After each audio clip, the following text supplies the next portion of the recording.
Hi, this is Dr. Kunka Bheemalingappa. I heartily welcome you.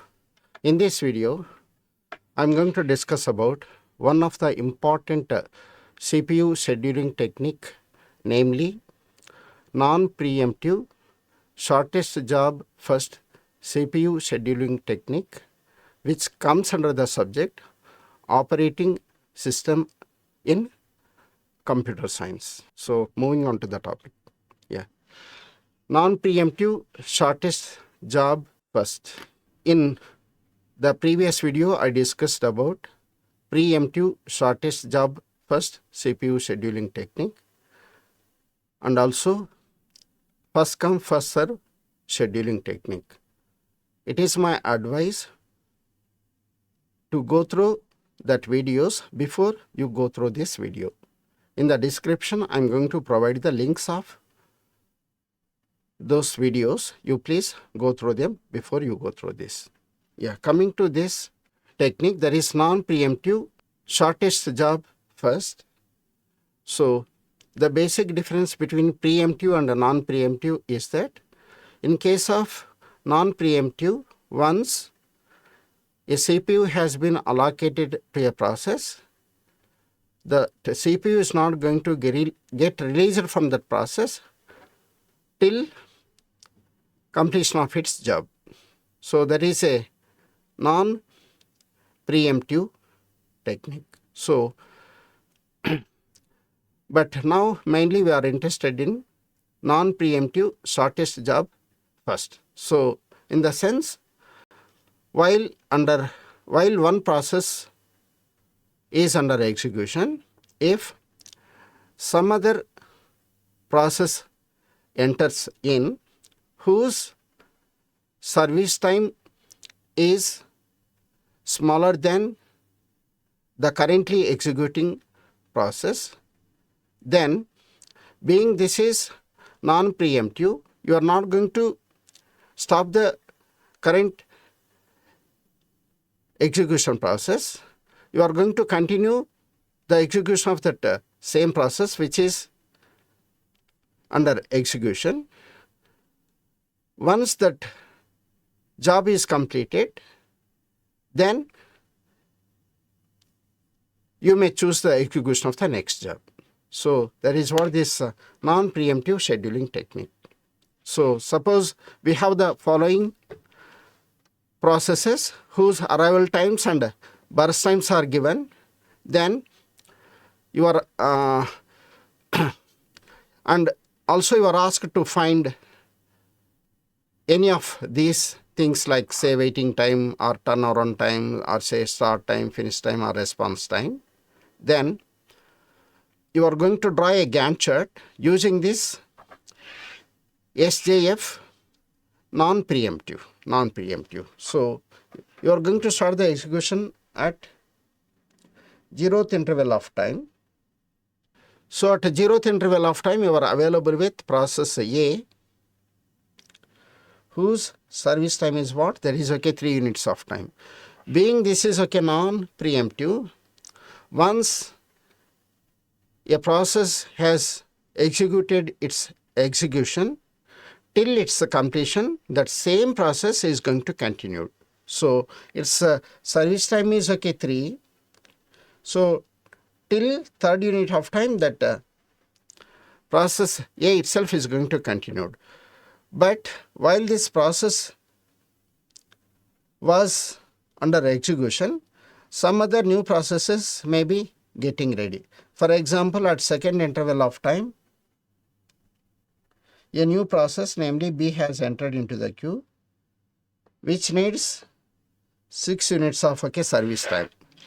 But you are not going to compare the remaining service time of the currently execution process with the newly entered process. Being this is non-preemptive, you are going to continue the execution of that same process which was under execution.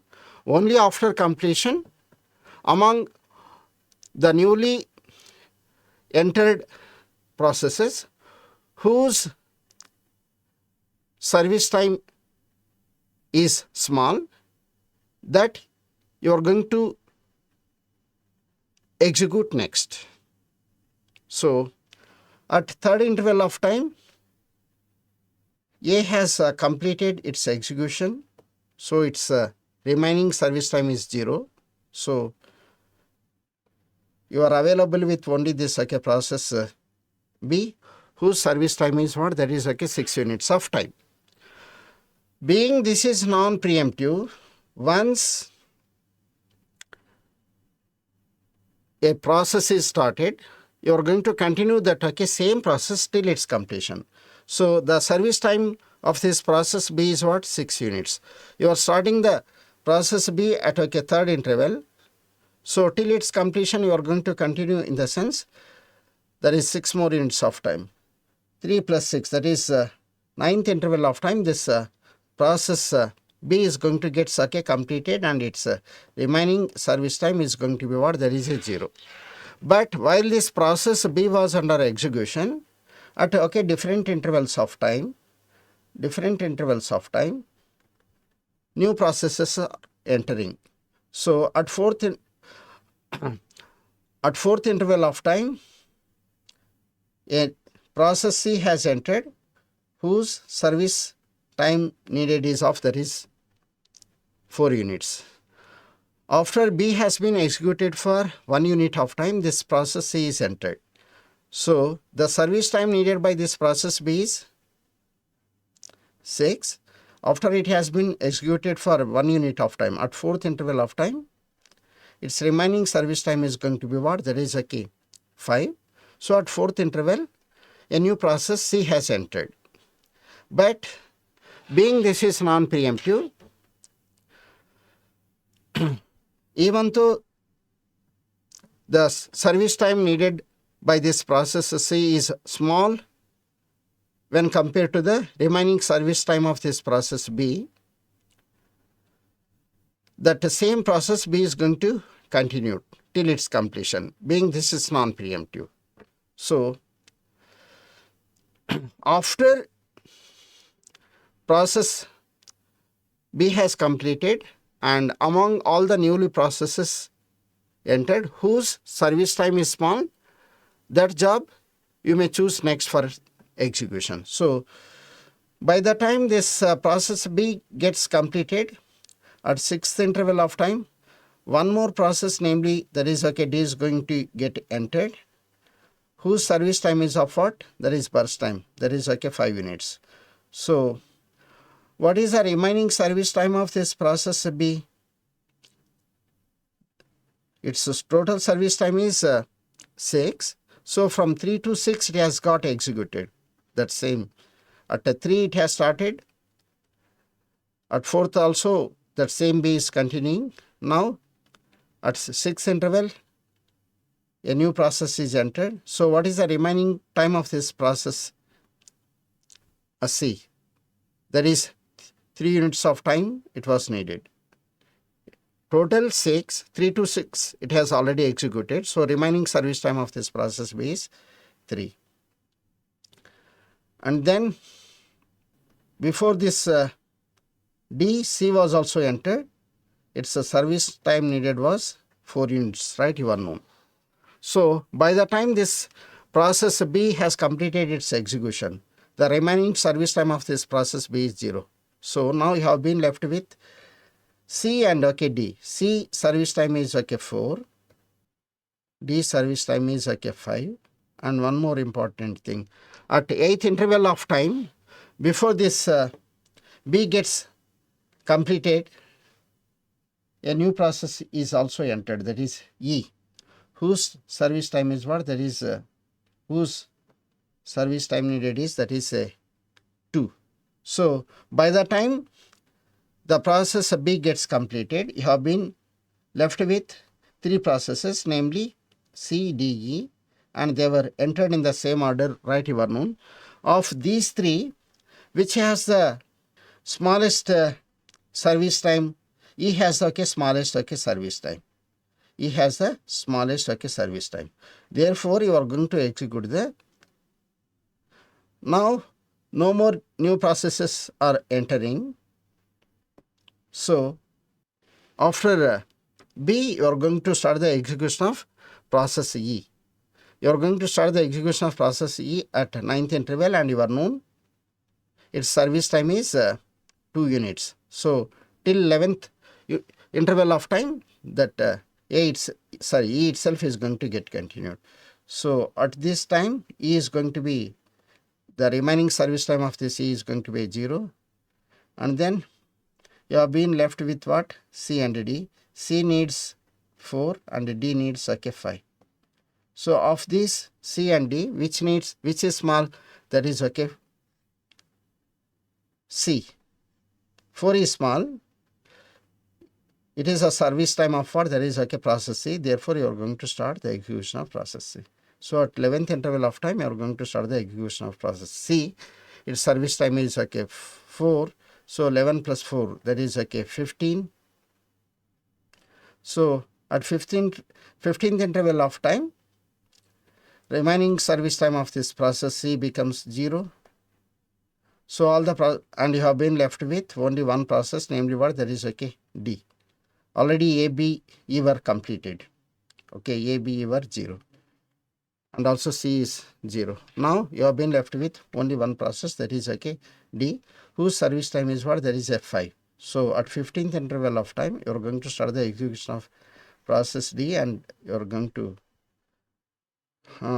continue its execution till its completion, because no more processes are newly entering here. So that is what this is 20. This is Gantt chart, which shows the execution of the processes. So they are going to be executed right in this order: A, B, E, C, D. Their arrival order is A, B, C, D, E, but they are going to get executed in the order A, B, E, C, D. This is a non-preemptive. Non-preemptive in the sense what? Each and what you say, every job, it is going to get started and completed in single interval, or say block or chunk, right? So now let us find what are the waiting times of each and every process. There are 5 processes. So waiting times. Process A is entered at 0, started at 0. Service time needed is 3.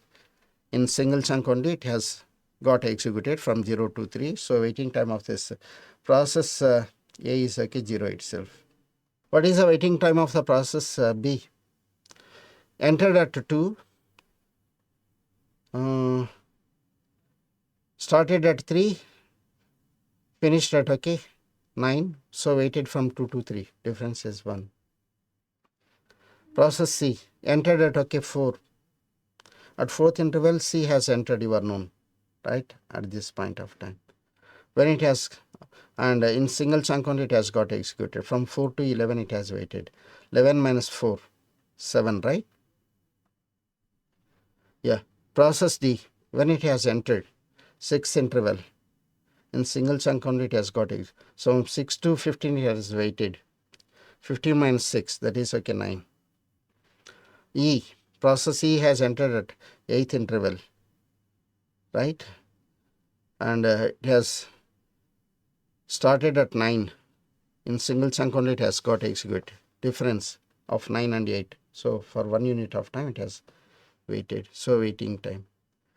Turnaround time, just by adding waiting time and burst time, we can get this. 3 plus 0, 3. 6 plus 1, 7. 4 plus 7, 11. 9 plus 5, 14. 2 plus 1, that is 3. Randomly, you can take, say for example, process C. Right? Process C. It has entered at a 4th interval when it has got completed. 15. Difference of 15 and 4. That is 11 itself. I think you understood. If you want one more thing, say for example, B. It has entered at 2nd interval. Completed at 9. Difference 9 minus 2, that is 7. Interval from submission to completion. So what is arrive? Now let us talk about find the start time and finish time of each process. In single chunk only, so it will be easy, right, with respect to this case. That is non-preemptive. So start time of process A is 0. Finish time is 3. Process B, start time 3, finish time 9. Process C, start time 11, finish time 15. Process D, start time 15, finish time 20. Process E, start time 9, finish time 11. So these are the start and finish times. Coming to this response time, I told you response time is what? Start time minus arrival time. Start time minus arrival time. You are known, this is the start time. This is the arrival time. 0 minus 0, that is 0. So the 0 is the response time of. So soon after it has started immediately. It has not waited anymore. So this thing, right? Arrival time, this is start time. 3 minus 2, that is 1. Process B entered at 2, but waited, okay, till third unit of time. So that is the response time. In order to get its response, it has taken 1 unit of time, right? So after arrival time, how much time it has waited? That is, okay, response time. That is the response time. And then process C. This is, okay, 11. Arrival time is, okay, 4. 11 minus 4. 7. Yeah. From the chart, C is entered at, okay, 4. Started 11, finished at, okay, 15 in a single stretch. So from 4 to 11 it has waited. Differences, I mean, it has taken 7 units of time in order to get its, okay, response. So that is what that response time.